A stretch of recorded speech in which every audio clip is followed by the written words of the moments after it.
Um, Hello. Uh,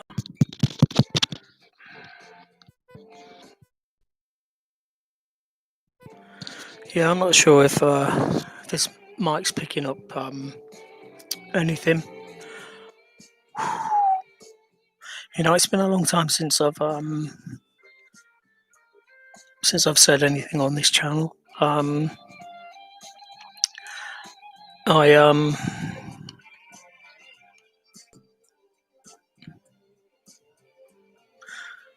In some ways, I'm still kind of proud of myself because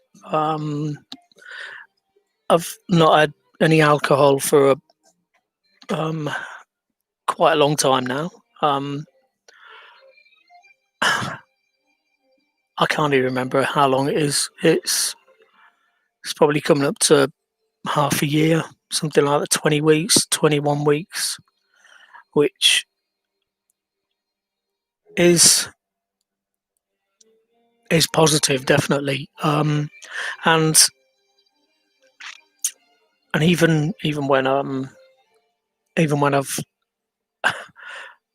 had kind of adversity thrown in front of me,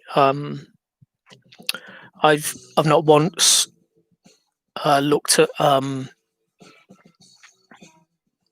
like some alcohol and wanted to drink it. I still keep there's a bottle of Grant's whiskey up there. I think it's about half full, and there's the same amount in that than what there was when I first embarked on this journey, this no more alcohol journey.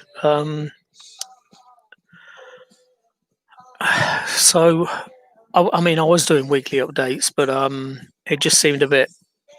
I was just saying the same thing, I'm really proud of myself, and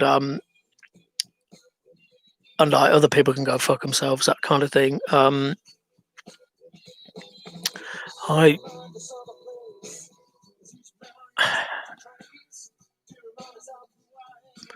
I've been having uh, moments of splitting,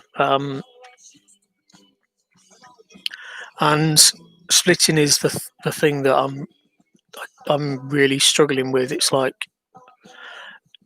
a person is either like for me or against me, and there's nothing in between. And part of the reason for that is that uh, for some people will say things like, "Well, if you stop doing this, or if you do this, then basically I will support you. I'll be your friend. Whatever that sort of thing." And they're kind of putting a condition on how you behave and everything, and things should be unconditional. That's the way I look at it.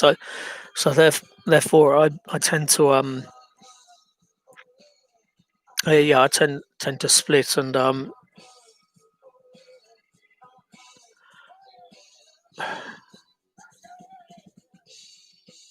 it's like it's not good, but it is what it is.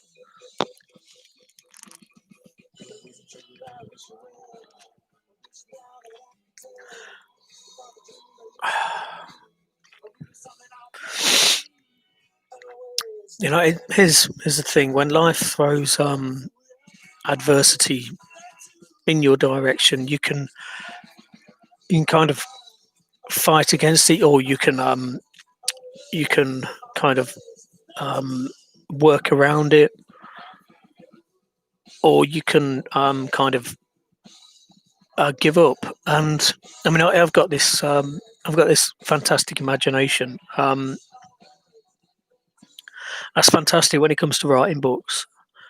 Um, it's not so fantastic around everything else. Everything I see is uh, like like a massive adversity, and and the thing that I'm really looking out for when that happens is I'm looking at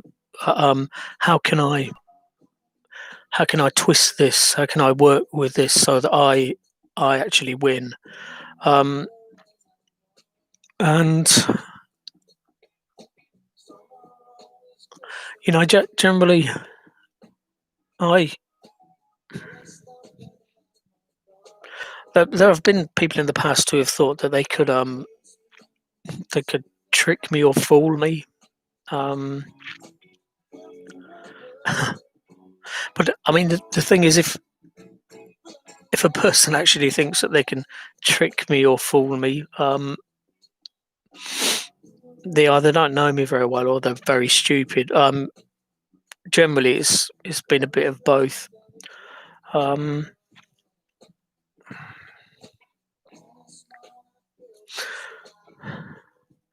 when it when it comes to something serious, let's say like getting your revenge on somebody, and some people might do something stupid like I uh, display some kind of violence towards that person. Other people may that actually kill that person. I've got no desire to kill anybody, um, but there is a caveat.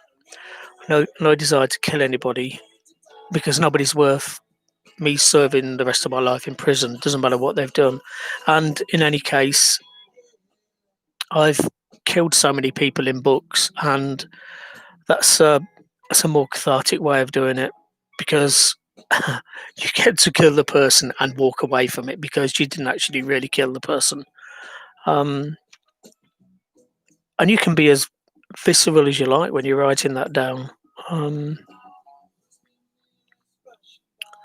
and sometimes I've killed a person in a book, and then I've cut the scene because it's been too personal, too graphic. But it was still good to get it out of my system. So what's the caveat? There is there is one person in life that you can kill without without going to prison for it. Um, it used to actually be a crime to do it, um, but now it's not anymore. And that person is yourself. And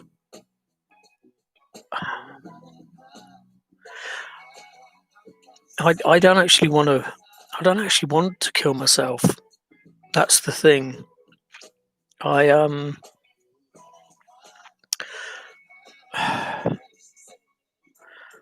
I I just want to be left alone by certain people. I want to I want just everything to be kind of smooth, and I want adversity to stop. And sometimes I sit there and I think that the only way to do that is to kind of stop me. See, if I stop myself,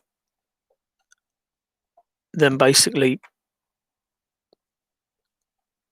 no one is going to hurt me ever again.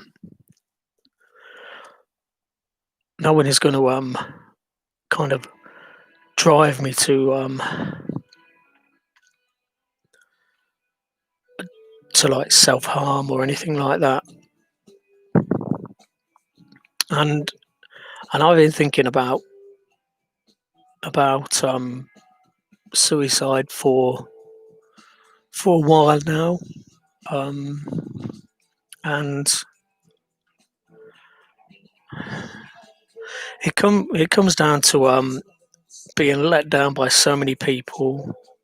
I just knock on effect, and just wanting all of this shit to just end. You know,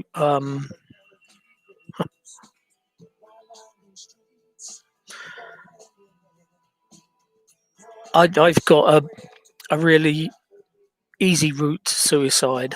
Um, Maybe I should have put a trigger warning at the start of this video, but I think the title is kind of clear enough. My route to suicide is insulin because I'm a type 1 diabetic, and I could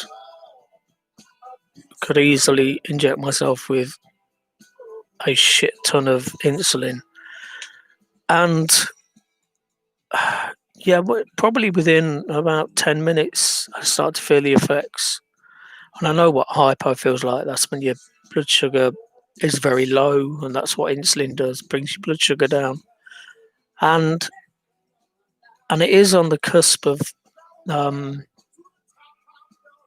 kind of feeling nice or feeling it's kind of relaxing. But then you also get to the point where you feel like you're mentally drowning. But you know, if I injected myself with a couple of hundred units of insulin, oh, fuck that. I mean, I must have in the house. I must have 700 or 800 units of insulin. Um, and if I stuck all that inside me, um, yeah, I would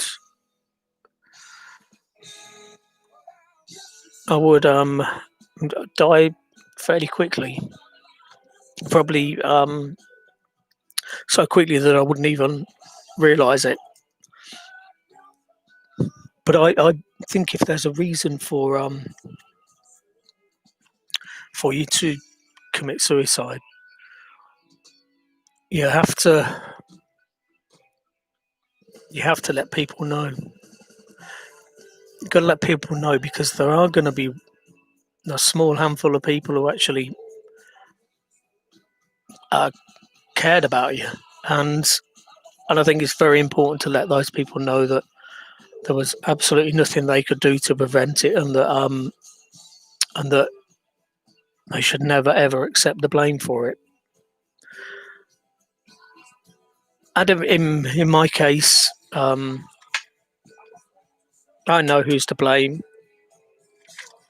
See, this is it's a letter from my my landlords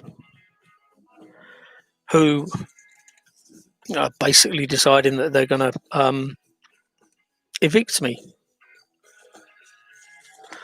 and essentially leave me on the streets with nowhere to live.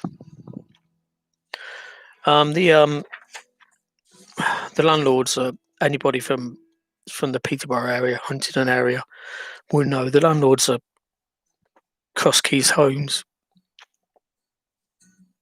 Or do they call themselves sometimes Cross Keys Housing? Depends what you read it on. And you know, rather than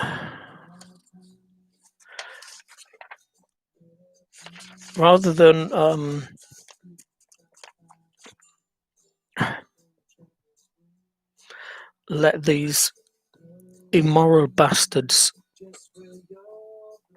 take me to court and force me out on the streets. It's the house I lived in with my mum until she died in January. Before I let these immoral, money-grabbing bastards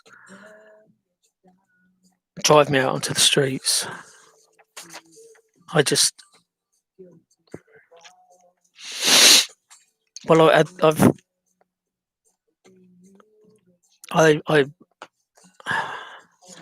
write for a living.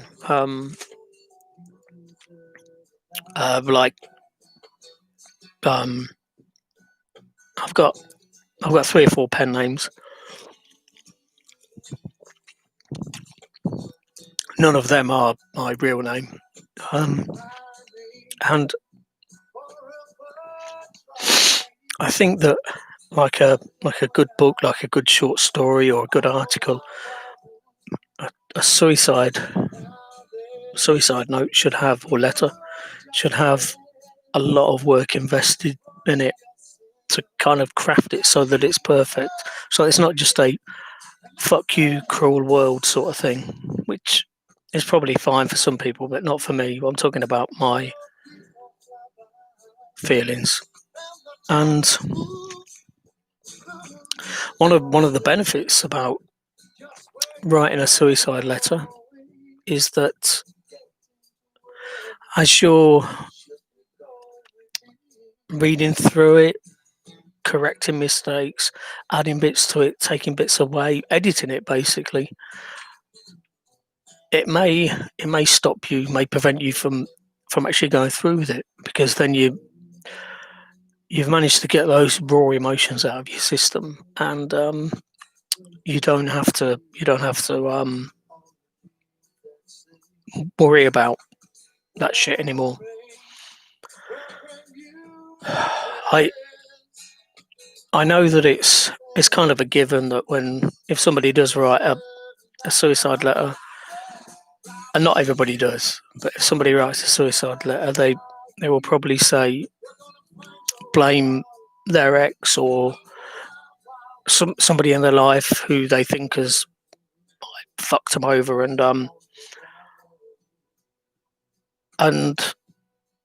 that's kind of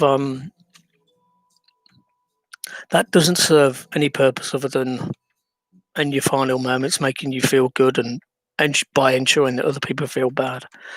But in in my case, um, I'm gonna I'm gonna be blaming two people in particular, but an organisation in general, and it may well be that I I write the note and I amend it, I make corrections, and then I put it to one side and forget all about it. There's lots of stuff that I've written on my computer. It's just languishing there, never to be viewed by anybody else. And it may be that that would be the case in a suicide letter. But what I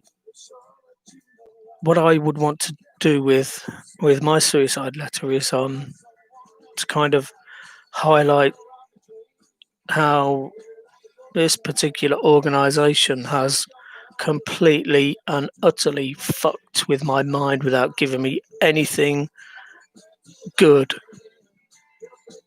In fact, the one of the directors has basically spoken down to me and treated me like I'm scum, and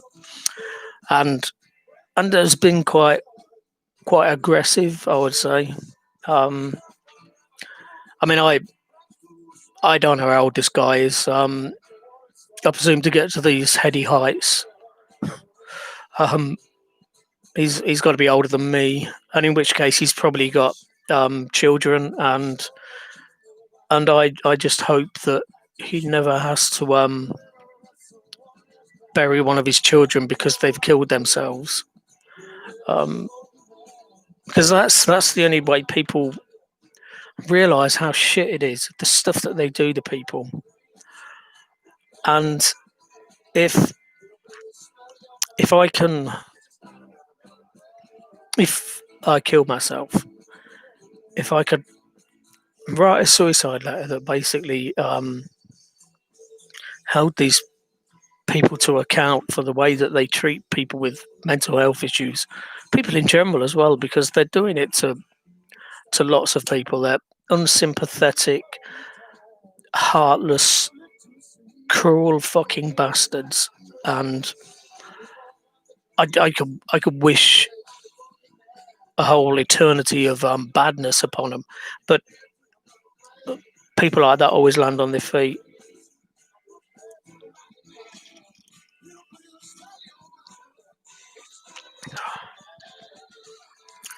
I would say that I've worked with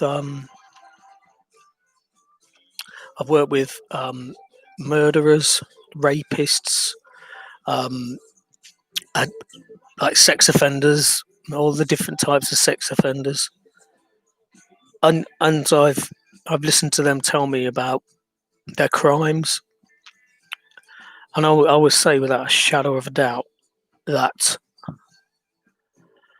there is more humanity in those people those murderers, rapists, um, child abusers.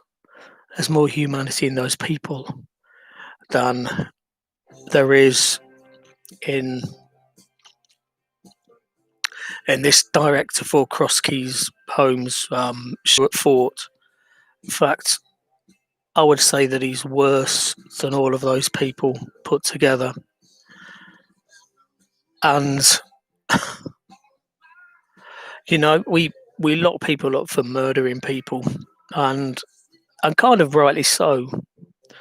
But it could be argued that when you through your power as within a particular organisation,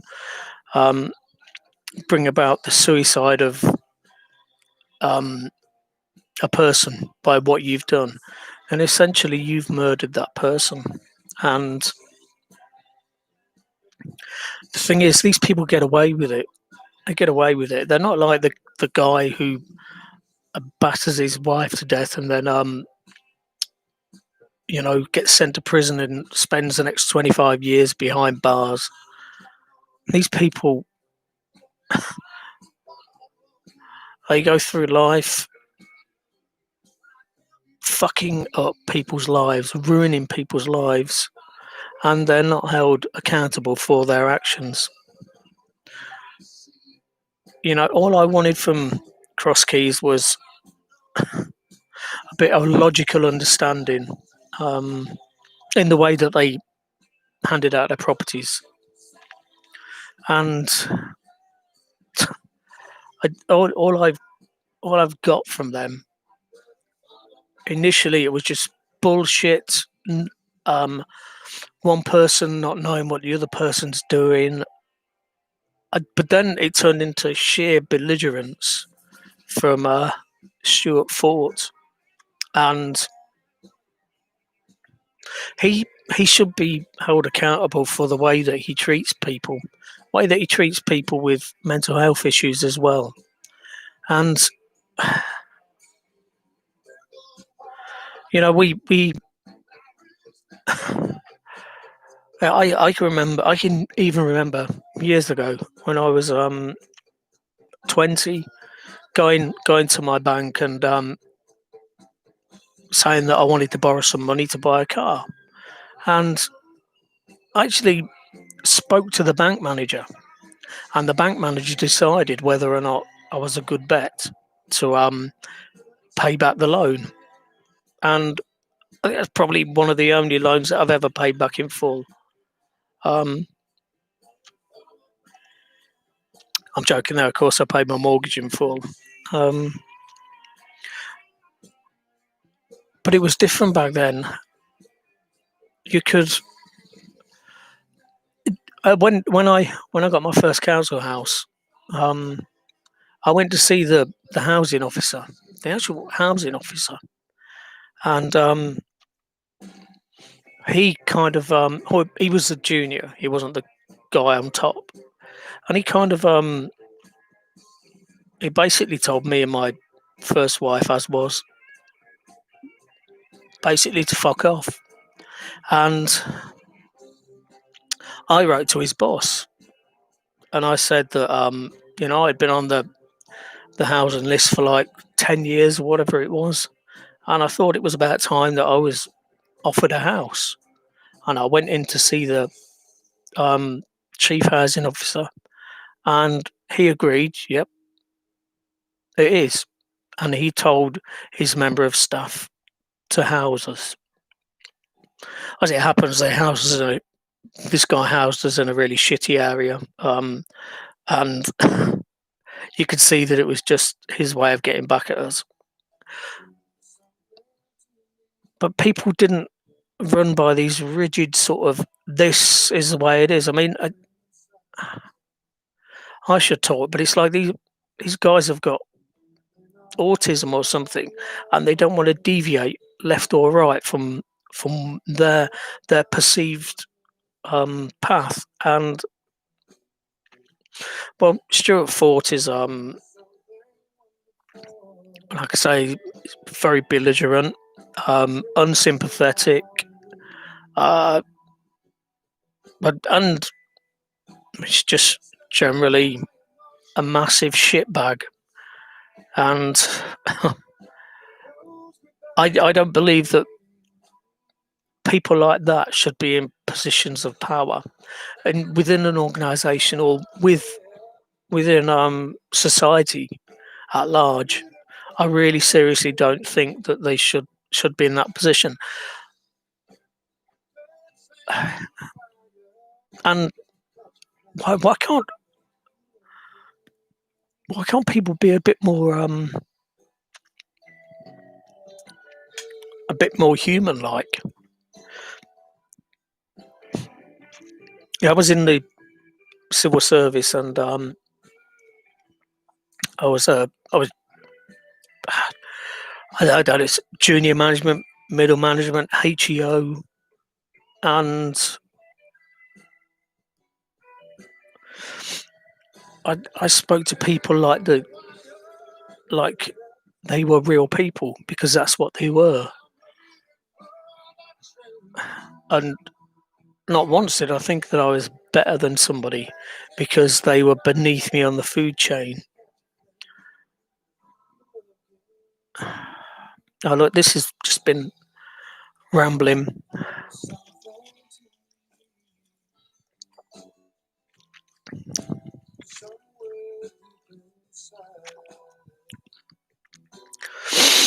You know, the greatest act of self harm is to kill yourself. And it's also, like I say, the only time you can kill somebody without being prosecuted for it. And it's a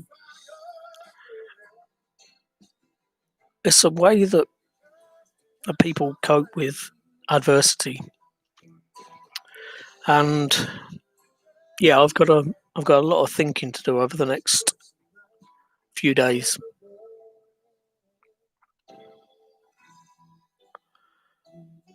I really have got a lot of thinking to do.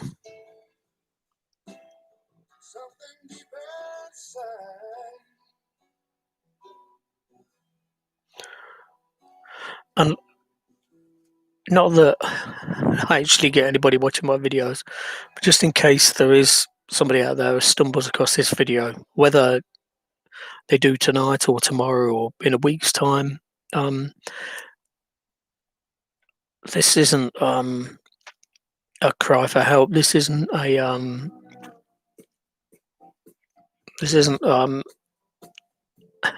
me wanting somebody to stop me from doing whatever I decide to do, because if I decide to do something, that is my choice and it's my decision, my life, my choice. And so I would rather people didn't send messages saying, you know, uh, call me, don't do it, don't go through with it. If I was going to do it, I wouldn't. If I was immediately going to do it, I wouldn't be posting a video like this, talking about it. I'd just do it.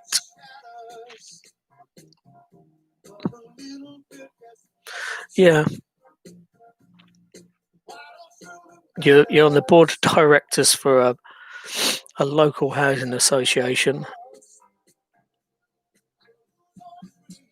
and you act like the worst piece of shit on the planet.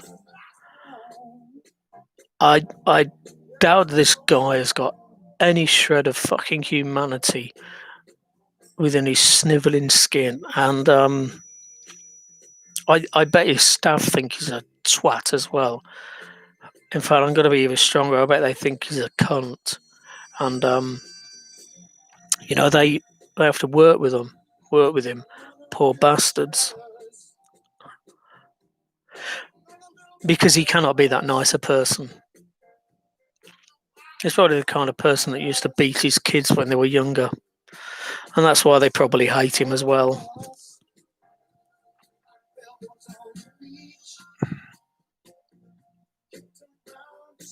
You might say that I'm being harsh, but I'm allowed to be harsh in this, and it probably is the first time I will ever admit to being this. But in this, I am the victim, and I feel like I'm being victimized by cross keys,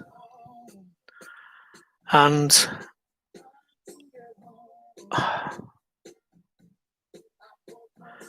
you know,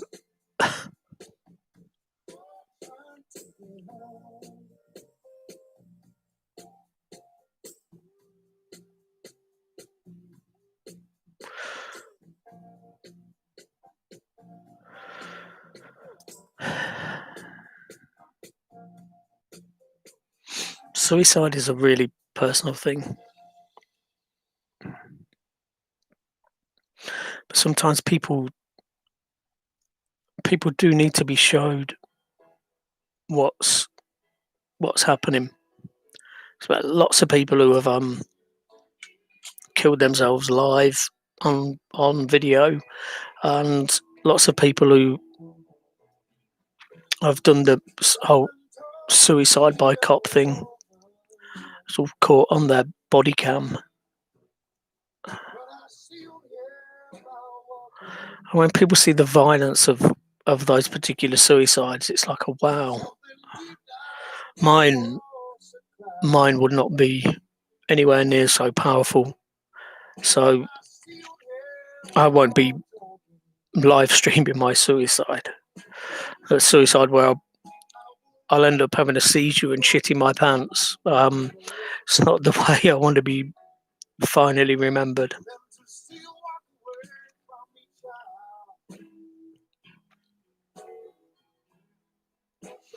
But yeah, fuck you, Cross Keys. Fuck you, Stuart Fort, and fuck everybody who works there, because they are all as equally guilty. So that's been a miserable fucking video. Maybe next week I'll be more cheerful, but I don't guarantee it. Anyway, I hope to be with you next week. Stay safe in this fake crisis of COVID, and yeah, I might talk to you again.